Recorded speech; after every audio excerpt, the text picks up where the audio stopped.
இன்றைய வேதவசனம் யோவான் 14:14. என் நாமத்தினாலே நீங்கள் எதை கேட்டாலும் அதை நான் செய்வேன். ஆமென்.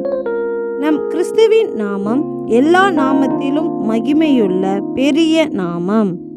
அந்த நாமத்தினால் நம் பிதாவினிடத்தில் எதை வேண்டுமானாலும் பெற்றுக்கொள்ளலாம். அதற்கு அந்த நாமத்தை நாம் அறிந்தவர்களாக இருக்க வேண்டும்.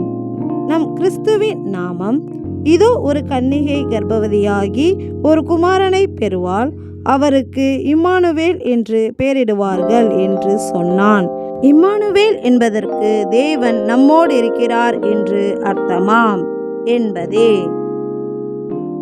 அப்படியே கிறிஸ்துவின் நாமம் இம்மானுவேல், அதாவது தேவன் நம்மோடு இருக்கிறார். இப்படி நம் தேவனிடத்தில் விண்ணப்பம் செய்யும் போது தேவன் நம்மோடு இருக்கிறார் என்ற உணர்வு உள்ளவர்களாக ஜெபிக்க வேண்டும். அப்பொழுது நம் பிதாவினிடத்தில் கேட்டுக்கொள்வது எதுவோ அதை நாம் பெற்றுக்கொள்ளலாம். நாங்கள் விண்ணப்பம் செய்யும் எல்லாவற்றையும் நிறைவேற்றும் எங்கள் இம்மானுவேலே, உமக்கு நன்றி செலுத்துகிறோம். நன்றி.